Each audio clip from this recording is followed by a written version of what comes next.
This is the McKinsey podcast, where we help you make sense out of our world's toughest business challenges.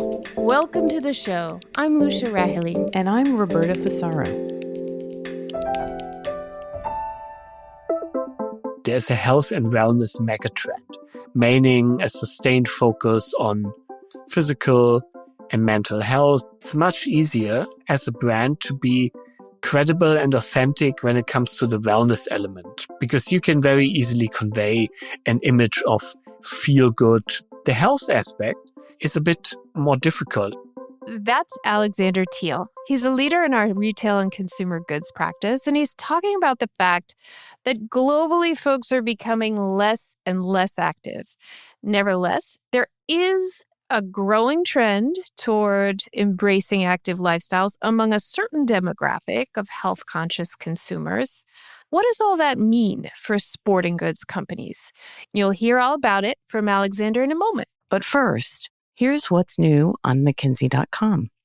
We have an interview with Bloomingdale's CEO Olivier Bryan, who explains how U.S. department stores can bring magic back to the aisles. Also, our annual book list is out. There are more than 90 titles from historical fiction to the future of AI, all recommended by global leaders and McKinsey colleagues. You can find these pieces on our website and in our show notes. And now let's talk sporting goods with Alexander Teal. Alexander, welcome to the podcast. Thank you for having me. Kudos on your recent sporting goods report. I found it fascinating. Let's start with a little quick and dirty on the findings. I was really surprised, actually, to see that growth is projected to slow in sporting goods over the coming year. And perhaps that's just me because of the prevalence of sports in my own life. I've got a couple of tween kids, and they're obsessed with basketball and baseball. Tell us a little bit, what's driving this trend? Do you see this deceleration as a continuation of the post-pandemic trajectory, or are there other factors at play? As you rightly say, it's a de-acceleration because there's still some very healthy megatrends in place. And that's first and foremost people wanting to live a healthier, more active life and lifestyle. And as a larger number of people enters the global middle class, there is a global trend towards being more active and being healthier. And that is driving growth in the broader sporting goods category. However, indeed, we do see some de-acceleration, particularly also in Europe. And that just has to do with some factors that we can't deny. One is, of course, economic headwinds, persistent inflation, higher interest rates, slower GDP growth. We also have quite a bit of a market saturation in many, particularly Western European markets that are already quite highly penetrated across key categories like performance footwear or outdoor gear, leaving just generally less room for volume-driven growth. And then consumers are really becoming more cautious. They are looking for long-term durability over impulse buys, favoring more versatile, long-lasting products. They are putting more price to performance scrutiny on their purchases, so that overall the mega trends are still driving growth, but not at the same rate as in the past. And you mentioned economic headwinds. Obviously, those have been in play, but now tariffs are a big issue. Acknowledging that we're all waiting to see how the reality of these geopolitical dynamics and disruptions play out, how are sporting goods companies making moves to become more resilient and to mitigate the potential impact of tariffs on consumer behavior?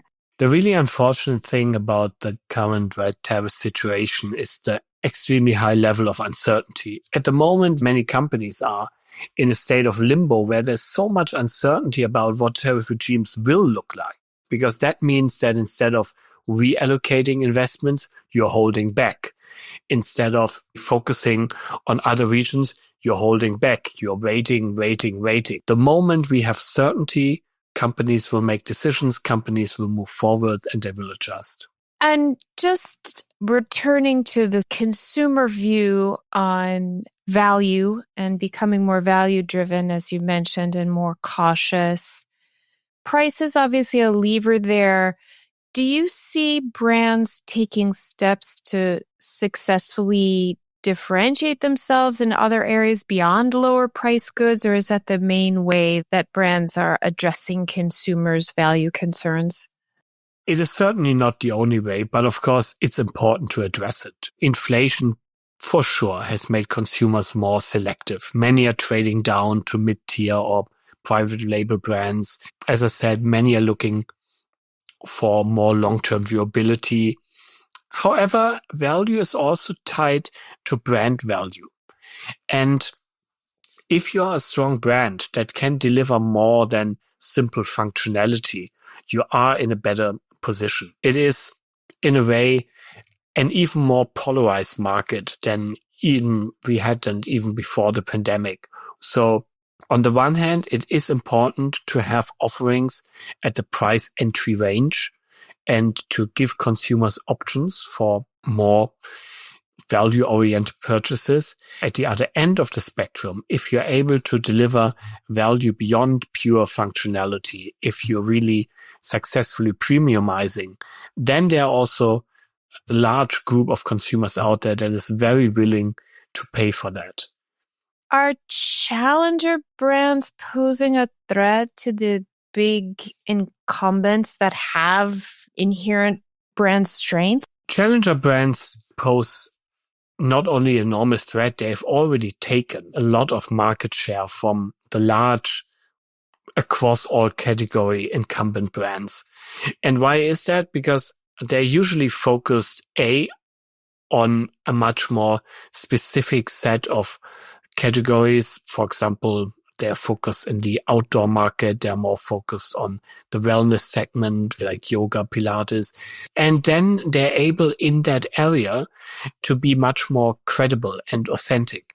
They're also often focusing much more specifically on a certain consumer segment, on the hyperactive, on people really looking at sport as a competitive endeavor. So not only do they have a stronger focus when it comes to categories, but also to consumer segments. And that allows them to be really focused with their products, their messaging, the whole brand identity. And that gives them more authenticity in the eye of the consumer, and authenticity in today's market wins. While if you are a large incumbent brand who needs to be credible with its brand identity across 20 plus categories and ideally all consumer segments, your key message often gets watered down. And in an individual comparison, category by category, you always find one or two challenger brands that are in that specific area, are more credible, maybe even have the better tech or performance ratings, and have messaging that's much more focused on their target consumers here. And do you see any examples of big brands responding to that threat successfully?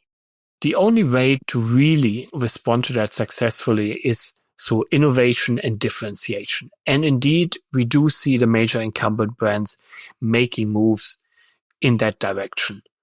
Because you need to win not only against the other big global brands that so far have always been your competitive set, but you need to look category by category and say, are we really the most innovative in outdoor? Are we the most innovative in base layer? Are we the most innovative in performance running footwear?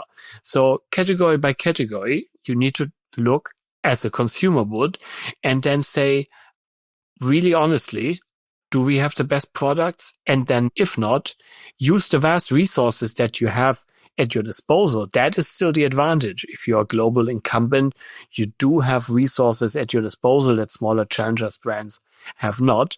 That is still the advantage. You mentioned wellness as a category in the context of these challenger brands that emerge and successfully create authenticity within a certain segment. There's strong momentum around wellness-focused products, at least in North America. What are brands doing well to meet that interest? There's a health and wellness megatrend, meaning a sustained focus on physical and mental health that continues to boost spending on things like fitness equipment, running, yoga, and wellness apparel. People want to go to classes and they want to do sport to balance negative emotions, to clear their minds. And that means that brands really need to find an answer here, because in a way it's much easier as a brand to be credible and authentic when it comes to the wellness element, because you can very easily convey an image of feel good when it comes to campaigns or also your product. The health aspect is a bit more difficult, and it's much more about actually enabling people to be active and to the degree that they want, and enabling them to achieve the lifestyle they aspire to have, which is much more comprehensive and which I think will force many brands to take more of an ecosystem view. Because in the end, you need to do this together with gyms, with fitness classes, with coaches, with providers of sporting good tournaments and the like. And you as a brand need to activate this whole ecosystem, make it work for your consumer so that he or she can actually achieve their ambition, as I said, to live a more active and more healthy life. In past years, we've seen sustainability as at least a stated priority for consumers, although that didn't always translate into purchasing behavior in terms of willingness to pay more for sustainably made products. Is sustainability slipping now in this value environment as a focus for global brands? So in the short term, it clearly is. There is just no way of denying it. It has lost many, many ranks when it comes to how consumers make decisions. However, I think it would be very dangerous to presume that that will be true also in the mid and in the long term. I would believe that sustainability is really becoming part of how consumers define value overall, and that products made with recycled materials, circular business model approaches, and brands with credible ESG stories, they will be at an advantage. However, right now we are seeing a bit of a backlash. We are seeing one step back. I believe that afterwards we will take 2 steps forward again. So I would be very careful as a brand to let my sustainability agenda, ambition, and action plan slip, and rather use this to invest and double down, because sustainability, in my view, is not going away. So you mentioned that populations generally are becoming healthier and more active, in part because of the rise of more global middle class. But the report also talks about people becoming more sedentary, which also surprised me given that, at least in the US, sports feel very culturally at the fore. What's going on here?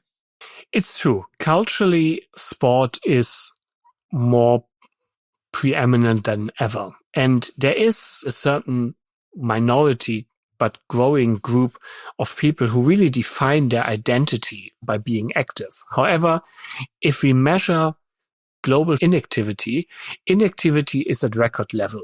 So what it means is that almost 1/3 of adults globally are basically completely inactive.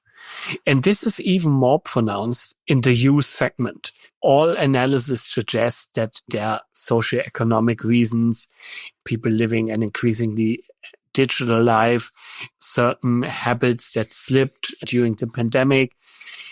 The result of this is absolutely catastrophic. We believe that 500 million new cases of serious health conditions could be prevented by 2030 of a cost of $300 billion globally if this were not the case. These are numbers we have worked out together with the World Health Organization. I think it's much more important to see this as a huge opportunity for individuals to actually improve their longevity, their health span, their daily quality of life, for societies to have more of their people active and thereby avoid quite a bit of healthcare costs. And let's face it, also an economic opportunity for a sporting goods company. We are talking about 1.8 billion people. So this is a hugely untapped market. It won't be easy to get people off the couch, literally and metaphorically, but if that works, it's a win-win situation. So what are companies doing? Are they doing anything specific or innovative to capitalize on this untapped market? What we see is that there are three things that are really working, and companies experimenting with all of them. They do, however, need to do them at scale.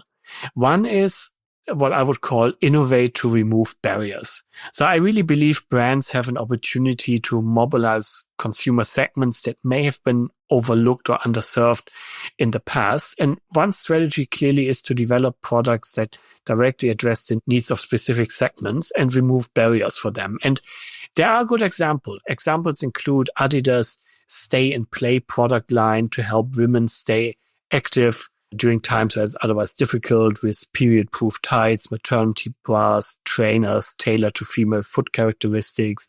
There's Nike's modest clothing designs, including a swim hijab to enable women to participate in sport activities while respecting cultural and religious customs. Real product innovation and design. The second is campaigns and marketing to raise awareness, really directly targeting not people who are already following fitness influencers on Instagram, but targeting consumers that are hesitant to become more active. New Balance has a cross-platform marketing campaign, Run Your Way. Essex, the desk break for people who are stuck at their desk way too much. And third, really target the youth, because as I said, the youth are even more inactive than the general population. So design reach out programs to target youth where you can find them in schools, in universities, in clubs, online. And then doing all these things, not only in smaller, more socially oriented programs with basically ESG money, like many of the initiatives I mentioned, do them at scale and not as charity, but with the mindset of tapping into this market of 1.8 billion inactive people. Because if you have that mindset, then instead of 10 million, you invest 100 million or even more. And these kinds of investments are needed. It's funny because before this recording started, you and I were talking a little bit about kids playing outside, and I can hear them a little bit in the background. It's very cute. I just want to ask a follow on a couple of categories that you raised, outdoor and running. It seems ironic because if people are becoming more physically inactive overall, it seems a little bit surprising that these are fast-growing categories. But again, I assume this is about segmentation. How do you see brands large and small responding to this? Post-pandemic, all the outdoor sports, running, hiking, cycling, climbing, walking, they have seen a huge growth. Why? Because people like to be outdoors and people had gotten used to the benefit of doing sport on their own terms, following their own schedule, giving them a lot of freedom. So these segments saw a lot of growth and are still growing for this reason. However, I also want to mention that we are seeing another type of sport growing even faster. And these are the sports we will characterize as social sports. Something you do with your friends. There's a community element that people are really also seeking. So most people, when we do the research, actually do both. They want to have part of their activity schedule at their own terms, doing sports by themselves, maybe listening to a podcast while doing it. But then they also want the social element of sport, where you go to a Pilates class, you rent a paddle court with your friends. Both are true, and brands, if they are smart and if they are able to do it, should speak to both elements. So you're talking to clients every day in this area. Are there questions you find they're not asking themselves, but they should be asking themselves? I think there are certainly things that can get easily overlooked. One is, particularly when it comes to Europe, is that online and digital is still not as developed as, for example, in the US or parts of Asia. So really having excellence in this area, smooth online journeys, flexible returns, product personalization, omnichannel availability, they are all part of what consumers view as good value. The other point I would mention is really make sure that you focus on innovation. Innovation has never been more important than today. And with many companies facing productivity and profitability challenges, these budgets are often under scrutiny. However, here I think it's very important to take a bit of a through cycle view, because the innovation of today will be the differentiation of tomorrow and will be your market share gains of tomorrow. And innovation can mean better performance, innovation in the whole circular economy, having more reselling, refurbishment built into your value chain, or use of materials that have a lower CO2 footprint.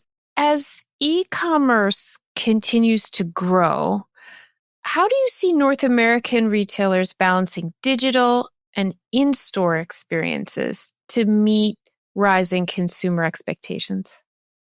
I think North America has some of the most sophisticated sporting goods retailers in the world, certainly compared to Europe and also to large parts of Asia. And I think most of them understand very well that to be successful as a sporting good retailer today, you need to balance really strong in-store experience with very seamless convenience, particularly when it comes to e-commerce. So when you look at rising e-commerce rates, that should not lead you to the false conclusion that it's all about online and basically you can forget about the store. Because if you look at the actual consumer journeys behind those e-commerce purchases, yes, some of them are purely digital. They start with an ad of Instagram, they lead to a retailer's website, and there people make a purchase. But many of them are omnichannel journeys. So they actually start in a store by being inspired, maybe to try a new sport and category. They continue with a person in store making recommendations. And then people might still place the order online, sometimes even in store with the store personnel, or after looking at some other options or thinking about it from the comfort of their home.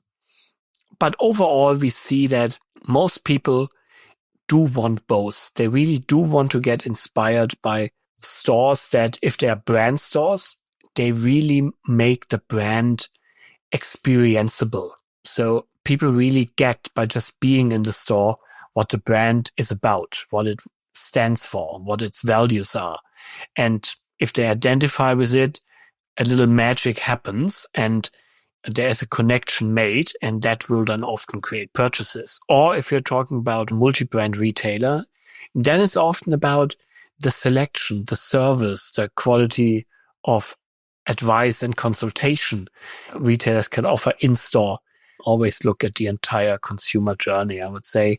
Since you mentioned Asia, the report zeroes in on Asia Pacific as the fastest growing region through the end of the decade, roughly. Is that shaping how companies are thinking about where to focus or invest globally? If you take a global view, and would you as a company at the moment invest, or where do we advise companies to invest? The US, even though it has its challenges, it's still the most dynamic economy in the world. So you need to be in the US. Europe is already a more difficult picture, is suffering more economically, but does have pockets of growth that you should go after and invest in. Then there's always the question of China. China at the moment is facing a lot of uncertainty. And no one can really predict where the Chinese economy will be in 12 to 24 months, particularly when it comes to consumer spending. So you need to have a scenario approach here. Beyond that, also look at a number of markets that are actually highly attractive and much earlier in their adoption curve. India, Indonesia, to mention two of them. So interesting economies in Asia Pacific and generally large economies of the global south, Brazil, Mexico, are having fantastic growth outlooks, are having a middle class of people who are very quickly adopting sport as an activity at rates comparable to the US or Western Europe. So these are areas where you need to be present and where I think a lot of the future growth and the future market share gains will be decided. And then make sure you're not missing the Indias, Indonesias, Brazils, South Africas of the world. There's a global south that is rising at rates much more aggressive than before, and you shouldn't miss it. Fascinating. Alexander, thanks so much for joining us today. Pleasure and a privilege to be with you. Thanks for asking me to be here. Thanks so much for listening to the McKinsey podcast. I'm Lucia Rahili. And I'm Roberta Fasaro. Find us on McKinsey.com. We'll have a transcript of this episode up shortly. And download the McKinsey Insights app, where you can find this podcast and other helpful content updated daily. If you enjoyed the show, we'd love for you to leave a rating and a review. We'll see you in 2 weeks.